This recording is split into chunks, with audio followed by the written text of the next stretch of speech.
Public meeting of Parliament regarding the state of affairs of the St. Martin General Hospital by the Minister of VSA, MP Egbert Doran. The public meeting of Parliament regarding the state of affairs of the St. Martin General Hospital. Gov Insider visit of State Secretary, Kingdom Relations and Effective Government Eric van der Bug. URSM Board stands firm on integrity, rejects smear campaign and condemns misuse of internal correspondence.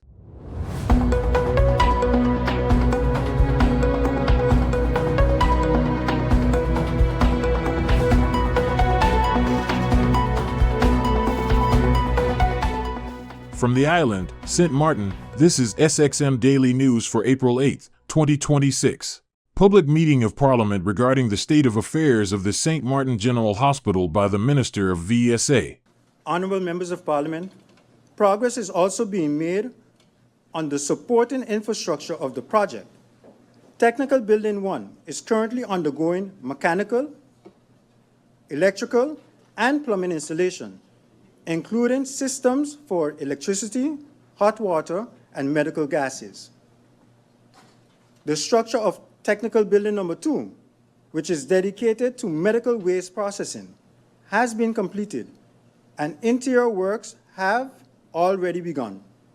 In addition, cable trenches are being prepared to support the installation of 4 emergency generators. I am also pleased to report that the retaining wall has been completed, including the restoration of the SOG platform. Furthermore, the wastewater treatment plant is already operational and performing effectively, currently supporting the existing hospital.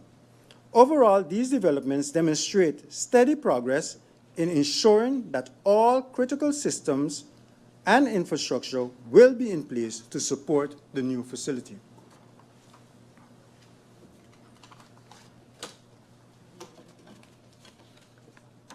This project has been ongoing, as MP Otley said, since 2016, with construction activities accelerating significantly from 2023 onward.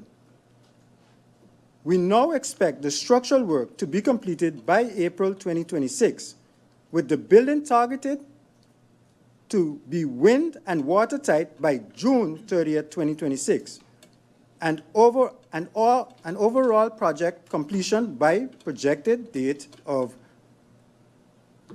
2027, fourth quarter. It is important to note that the project has faced several significant challenges over the years. Following Hurricane Irma, the technical specifications were upgraded from a 160 miles per hour standard to a 200 miles per hour hurricane-resistant requirement, which was necessary for a redesign of critical elements such as the building structure and windows. In addition, at the end of 2018, the contractor entered an EAP process. However, it was determined that continuing with the same contractor was the most efficient option in terms of time and cost. Subsequently, global events such as COVID-19 pandemic and the war in Ukraine created major supply chain disruption and increased construction costs.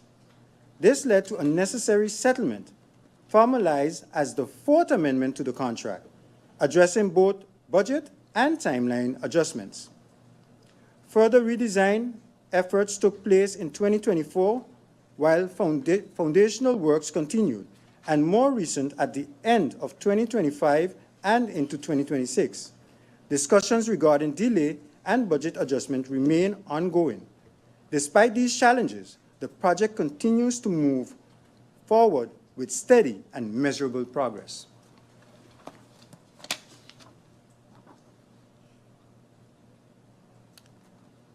Updating plan. The planning for the main building remains under review due to ongoing discussions and necessary adjustments. Current projections indicate overall completion between mid and late 2027. A revised and more realistic planning schedule is being prepared, with the next version, DTS 16, expected at the end of April or late May.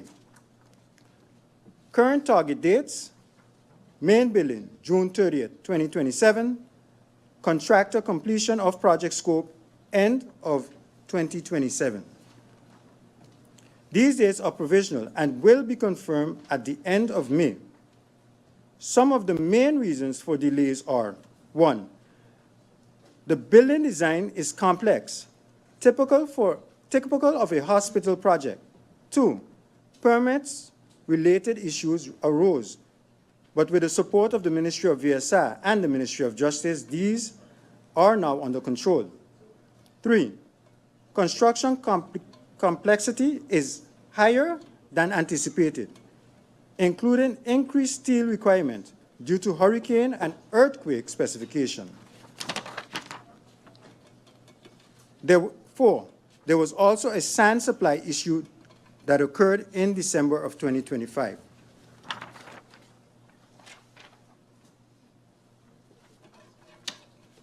Current ongoing discussions.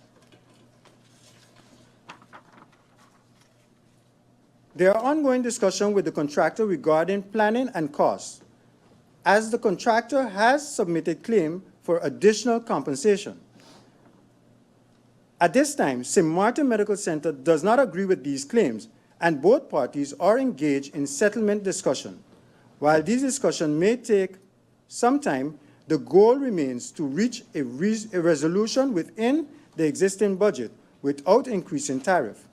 Given the sensitivity of the negotiation, there is limited information that St. Martin Medical Center can disclose at this stage to avoid disruption of the process.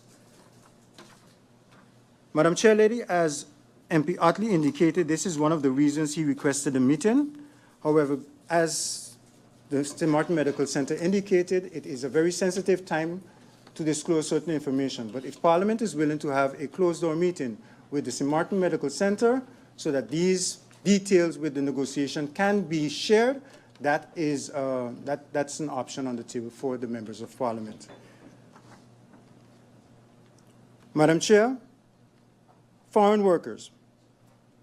With respect to the concern regarding the engagement of foreign workers, I would like to clarify that such workers are being utilized primarily for specialized construction activities. Hospital construction requires specific technical expertise that is not always readily available locally. That said, local labor remains a priority, and efforts are made to engage local workers everywhere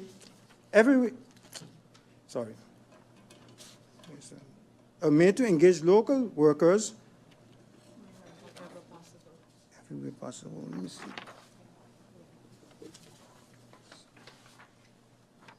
Sorry. Thank you very much. Made to engage local labor everywhere possible. A balance must be maintained between supporting local employment and ensuring the timely and efficient completion of this critical national project. Thanks. Manpower on site. Efforts are being made to strengthen manpower on the project, including the engagement of additional foreign subcontractors where specialized skills are required. At the same time, there is a strong focus on increasing local workforce participation to support the work, demonstrating that the project continues without interruption. Currently, nearly 150 people are on site, and the number is expected to grow in the coming months as interior works progress. While foreign workers are necessary for tasks requiring specific expertise, all work that can be performed locally is being carried out by the local workforce. MP Egbert Dorian on the public meeting of Parliament regarding the state of affairs of the St. Martin General Hospital by the Minister of VSA. Madam Chair, I've been busy on this topic for quite a while. I mean, I'll go back to even, I think it was a budget 2024 amendment and all. When I talk about the insurance for frontline workers. So in case it wasn't captured a while ago, I'm talking about risk insurance, death/life insurance. They do not have it, Madam Chair. They do not have it because the police officers that had it back then, it expired in the meantime, and the minister sat here in Parliament basically telling me the same thing that MP Myers said, that I'm sending off alarms. That is not true. And the minister came back and clarified, indeed, it is correct. They do not have that insurance. The minister. So there's no trifle in my brain if I have it right or have it wrong. Madam Chair, to take it a step further, I think the good MP could even ask those that are there in the Tribune if they have it. Don't take my words for it. The union president mentioned a couple of days ago, NRPB, March 19, 2026. The union reiterates its urgent call to the government of St. Martin, particularly the Minister of Justice and Finance, to immediately reinstate full accidental death, dismemberment, insurance coverage for all officers of St. Martin Police Force. It is not my words. It is the truth. So for me, Madam Chair, again, I'm going to refrain from going the political route because I have a serious concern with what I see happening to the current officer that is in there and how the process is being handled. And I talk about the process and I talk about the system. I didn't say Minister Bruch, I didn't say Minister Tacklin, and I didn't say Luke Mercelina, respectfully. I mentioned the system because the system has an issue, Madam Chair. Madam Chair, one thing for sure, I'm not going to be, well, basically I was accused just now of misrepresenting the truth. Again, I urge everybody here to put up your hand if you have death or risk insurance. There's no hands, Madam Chair. Again, I think that it is something of importance that needs to be handled and addressed, and I hope. Madam Chair. MP Myers, MP Duran, with your indulgence, I see MP Myers wishes the floor for interruption. I'll give him the opportunity. Madam Chair, I want to know on what agenda point we're on, actually. Are we discussing the medical center? Are we talking about the insurance? I'm at a loss now. We had our notifications. We made our comment in the notifications, but the good MP seems to be on a rant as it regards to the insurance. We could have a meeting on that and discuss it thoroughly, which we have in the past. But members have called a meeting for the good minister to be here to request information about the St. Martin Medical Center. I believe that now we're off topic. Thank you, MP Myers, for your interruption. Just that the general public and the members of parliament know, I did look at MP Duran and softly indicated to him to stay on topic. That was my comment to him because I realized, of course, he could have asked a quick or give a quick rebuttal, but it can't be as if it would replace the discussion that is ongoing. MP Duran, you may continue. Thank you, Madam Chair. Madam Chair, we are here today discussing the medical center and the service. And I'm talking about the officer that is in the medical center. And if I have to rant for these frontline workers, call it a rant. They're going to rant for you. Madam Chair, again, I'm saying all that to say, my concern is the system. And through you to the minister know that I never call him for something for myself. Every time I call the minister, it's because of a situation between somebody in the hospital and SZV and some kind of miscommunication. True or false? So, Madam Chair, again, if we want to sit from our positions of comfort and don't acknowledge that we have an issue, then I say, God help us all. And again, I'm a representative of the people. You understand? Because I can't feel what Officer Kuyas feel. I can't feel what some people were going by SZV, trying to get their stuff organized feel, because I don't have that situation at this moment. So I'm saying all that to say, we have a medical situation, we have a communication problem, and I just want to make it clear through you to the minister. This is maybe the 10th time or maybe 15th time that I brought this up to the minister direct, and he always answers and deals with the situation on a case-by-case basis. But I just want to touch a little bit, ring the bell a little bit for the ones that do not have the reach to one of us as members of parliament or reach to the minister, Madam Chair. So if it's being called emotional, rant, or whatever, so be it. But I will continue to do that for my people, because at the end of the day, that's why we get paid to do. Thank you very much, Madam Chair. Also speaking at the public meeting of Parliament regarding the state of affairs of the St. Martin General Hospital by the Minister of VSA. Because the same mistakes continuously are being made over and over and over.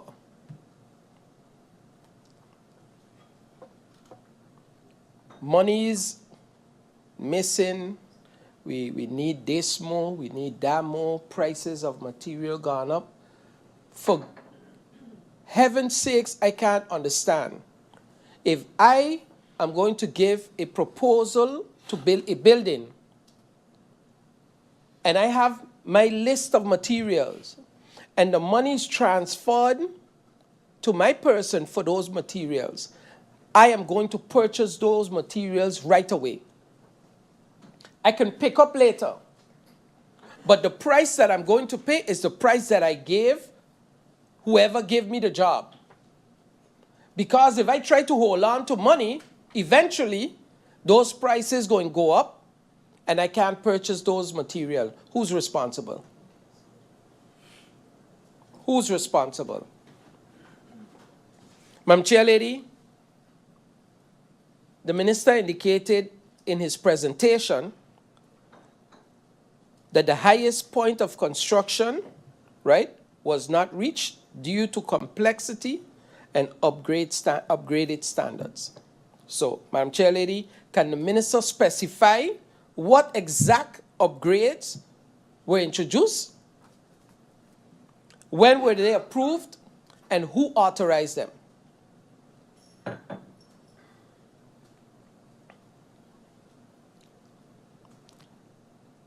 The highest point should have reached, by the minister's own words, I think April 2026. What penalties or contractual consequences exist for missed milestones? It's like you ask me to build your house, I paying rent, or you paying rent somewhere,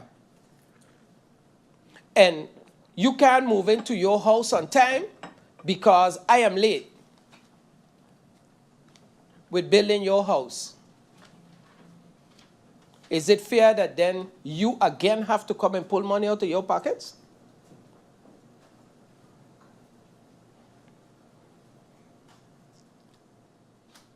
And the minister mentioned that we could have this conversation in private, but I have a problem with that because it's not private funding. The monies come from the taxpayers. And when you're spending taxpayers' money, it needs to be out in the public, every cent. Just the same way we are scrutinized for everything we do, I expect the same from government and the people's monies.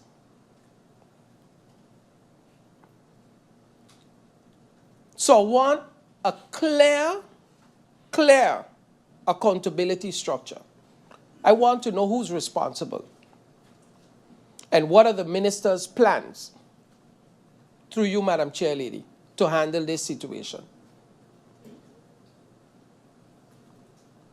Otherwise, in 2 years, 3 years, we'll be here again. And someone brought something to my attention. The plan for this hospital was based on the amount of people we have now living in St. Martin. How much years further are we now? By the time that hospital is finished, it's already too small for us.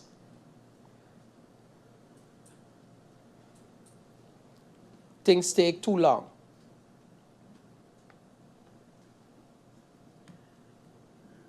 St. Martin welcomed Southwest Airlines' inaugural nonstop flight from Orlando on Tuesday.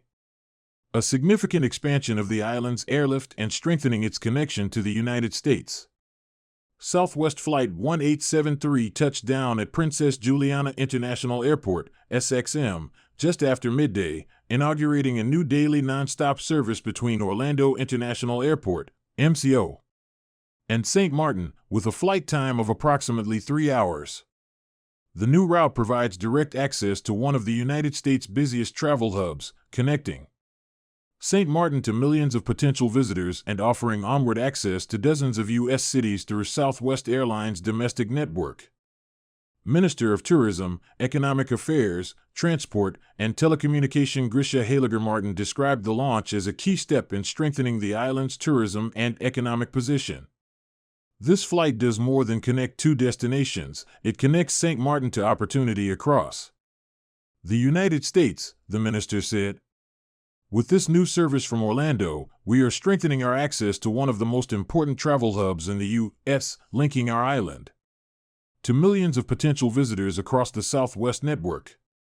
The minister emphasized that the route supports continued growth in visitor arrivals by improving accessibility and expanding travel options. This is how tourism grows, by improving accessibility, expanding choice, and making it easier for travelers to reach our destination.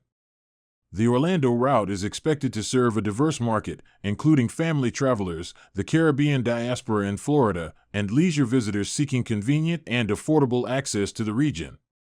Director of Tourism Mei-Ling Chun also welcomed the new service, highlighting its importance to destination marketing and sustained visitor growth. The launch of this nonstop service from Orlando is a significant boost to St. Martin's visibility and accessibility within the U.S. market. Orlando is a key gateway with strong ties to both leisure travel and the Caribbean diaspora, and this route allows us to connect more directly with travelers who are already looking for a destination like ours. With Southwest Airlines' extensive network, we are now better positioned to reach new audiences, drive demand, and strengthen our presence in one of our most important source markets.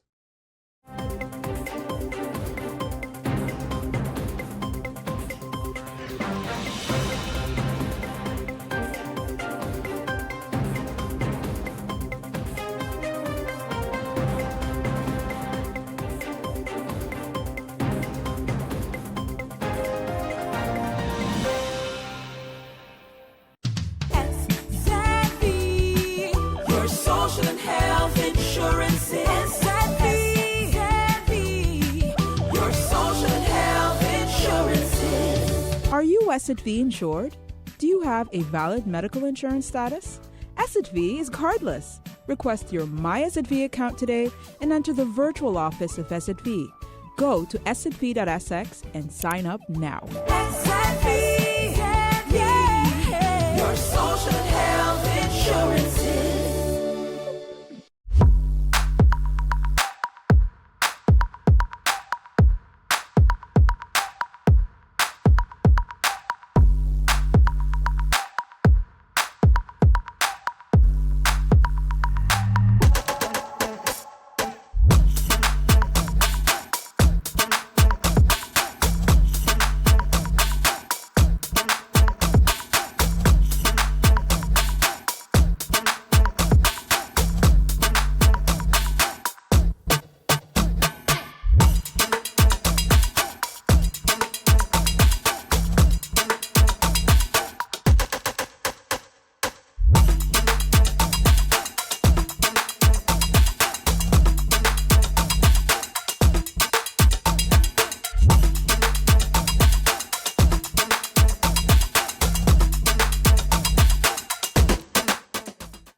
is a nice day for St. Martin, actually the first day that we're going to receive the State Secretary concerning Kingdom relations to St. Martin. I welcome the State Secretary of St. Martin State Secretary of the Netherlands to St. Martin. I think we're looking forward to have some fruitful discussions. As you know, there are a lot of topics still that has to be discussed. And I'm very happy and glad as a leader of St. Martin to receive the State Secretary of the Netherlands here in St. Martin. I'm looking forward to a real fruitful meeting with a lot of effective discussions that is actually going to improve the relationship in the kingdom. Thank you very much. State Secretary, perhaps some nice words for St. Martin? Of course, it's good being here again. It's 2.5 years ago that I was here in another role as State Secretary for Justice from the Netherlands. But it's good being back, and I hope of a fruitful discussion and some good conversations about important topics. So good to be here. Thank you very, very much. And we're going to have, of course, a nice time with the State Secretary. He is leaving this afternoon already to Seba, then he comes back and then he goes to station. And from there we will have the official visit with the State Secretary coming Friday, in which he will spend the whole day here in St. Martin with us. We will have some important meetings with the State Secretary, and then the next morning he will leave very early. The 5:30. 5:30 in the morning. But I will be here 3 times this week. So, and the last time, a real visit to the island. But now we will start with a good conversation. Yes. So this afternoon he's leaving back, but he will officially be back in St. Martin coming Friday for the moment to have the necessary meetings with the State Secretary of the Netherlands. Thank you very much. Who has benefited the most from CBCS? Madam Chair, this is a question several sectors of St. Martin, or of the St. Martin community, have been asking. As I said before, it is important to speak plainly. In my own assessment, Curacao has benefited more from the CBCS than St. Martin. Here are the reasons why I have arrived at such a conclusion. A, larger financial sector, larger influence. Curaçao's financial sector is significantly larger than ours, and as a result, more supervisory attention is directed toward institutions on Curaçao, more policy decisions are shaped by Curaçao's economic needs, and Curaçao stakeholders have greater influence over the CBCS's agenda. B, operational centralization. The CBCS's headquarters, staff, and operational infrastructure are overwhelmingly located in Curaçao. St. Martin only has a branch office. This has created much greater employment benefits for Curaçao, greater institutional influence, greater access to information and decision makers. Crisis management.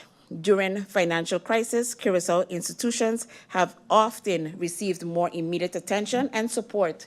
The Enya case is a prime example. Although St. Martin's citizens are deeply affected, decision-making has been dominated by Curaçao's interests. Monetary policy alignment has tended to reflect Curaçao's economic structure more than ours. This has sometimes left St. Martin with policies that do not fully align with our economic realities. These imbalances are not theoretical, they are systemic, lived experiences that have shaped our economic trajectory for over 15 years. Why does Curaçao now want out of the monetary union?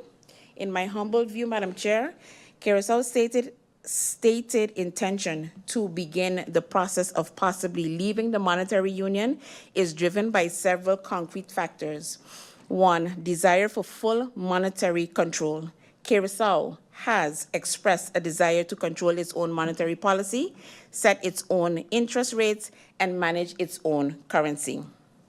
Fiscal pressures. Curaçao faces significant fiscal challenges, including a skyrocketing public debt and structural deficits. Some policymakers obviously believe that a national central bank could provide more flexibility. Political dynamics. There is a growing sentiment in Curaçao that the monetary union no longer serves its interests as effectively as it once did. Enya fallout. The Enya crisis has undoubtedly strained relations within the union. Curacao may believe that a national central bank would allow it to manage such crises more independently. Divergent economic paths. Curaçao's economy has evolved differently from ours. Some in Curacao argue that a shared monetary policy is no longer optimal for the island to achieve its goals. These factors, Madam Chair, have created a political environment in which withdrawal from the Union is increasingly seen as a viable option.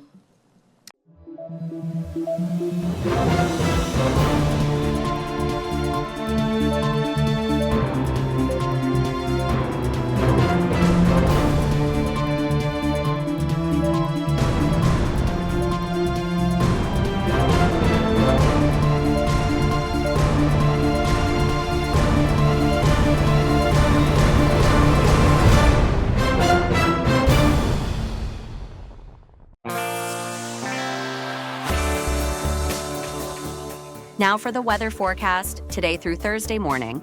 Fair to partly cloudy with light haze and a brief shower possible. Surface winds. Today through Thursday morning, east-southeasterly with a light to moderate breeze at 7 to 14 mmmo.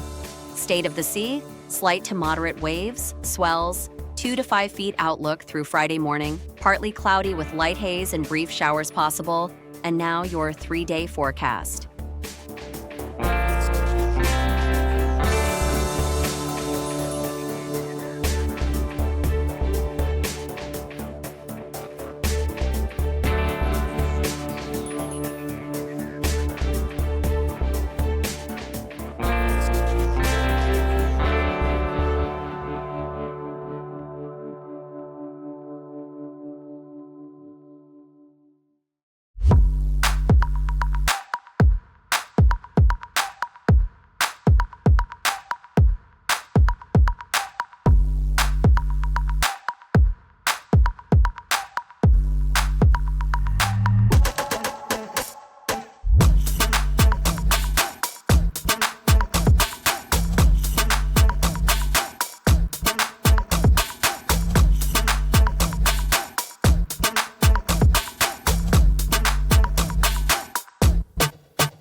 SXV insured?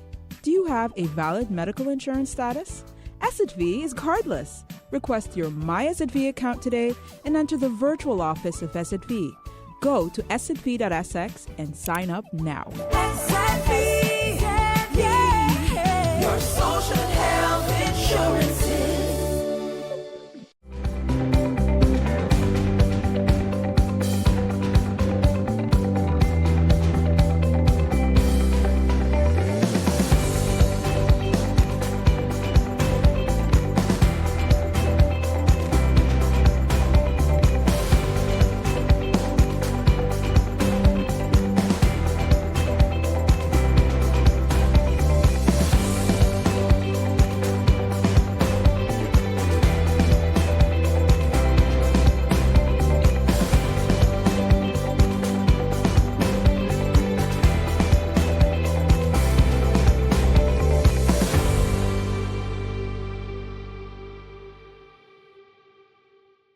The board has taken serious note of the deliberate spread of misinformation, mischaracterizations, and selective leaks of internal party communications aimed at undermining the credibility of the URSM.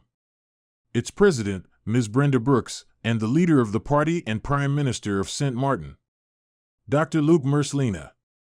The URSM board will not allow false narratives and coordinated attempts at public manipulation to go unchallenged, the board stated. What we are witnessing is not transparency, but a calculated effort to distort facts and mislead the people of St. Martin. The board confirms that its decision followed a structured, deliberate, and documented process, including direct engagement with Minister Reginald Brugg. As clearly outlined in the board's formal correspondence dated March 26, 2026, the request for Minister Reginald Brugg's resignation was not arbitrary, but based on serious and substantiated concerns regarding governance, conflicts of interest, and breaches of integrity, the board stated. The board emphasized that this position was reached unanimously. This was a collective decision of a diverse board representing the people of St. Martin. It was not driven by any single individual, nor by any external pressure. The suggestion of a dictatorship or unilateral action is entirely false and disingenuous. At the core of the matter is the principle on which URSM was founded, integrity. The issue before us is simple and clear: there has been a breach of integrity. URSM was elected on the promise of doing things differently, and we will not compromise that mandate under any circumstance. The board further rejected attempts to frame the matter along personal, political, or discriminatory lines. This decision has nothing to do with nationality, favoritism, or any of the distractions being circulated. It is about accountability and adherence to the standards that the people of St. Martin expect from those in public office. The board expressed deep concern over the public release and misuse of internal party correspondence. It is both unfortunate and telling that confidential internal communications along with the disclosure of names of hard-working civil servants are being selectively disclosed to the public in an attempt to create confusion and shift the narrative, the board stated. The board called directly on Minister Reginald Brugg and/or any individuals acting on his behalf to take responsibility for these actions. Selective leaking only serves to confirm the very concerns regarding integrity and judgment that led to this decision. The board reaffirmed that the selective release of documents does not reflect the full factual picture. What is being presented publicly represents fragments, not facts. The full record tells a very different story, one that justifies the board's position unequivocally. The board also confirmed that it is in the final stages of preparing its comprehensive response to Minister Reginald Brugg. The URSM board is currently finalizing its formal reply to Minister Reginald Brugg's correspondence, the board stated. Every claim, assertion, and misrepresentation will be addressed thoroughly, factually, and in the proper context. The board emphasized that this response will further clarify the basis of its decision and reinforce its commitment to transparency through appropriate channels. The board also addressed claims and counter-allegations raised in response to its decision. The attempt to deflect from the core issue by introducing unrelated allegations and political diversions does not change the facts at hand, the board stated. The matter remains one of conduct, governance, and integrity. The URSM board reaffirmed its role as the governing body of the party, acting in accordance with its articles of incorporation and bylaws. Our duty is to uphold the integrity of the party, the stability of the government, and the trust of the people. That responsibility requires decisive action when standards are compromised. The board stands united and resolute in its position. We will not be distracted by noise, nor be intimidated by smear campaigns. The URSM remains committed to principled leadership, transparency through proper channels, and accountability at all levels. The board concluded, integrity is not a slogan, it is a standard. And in URSM, that standard will always be upheld. This is our SXM Daily Newscast. Thank you for joining us.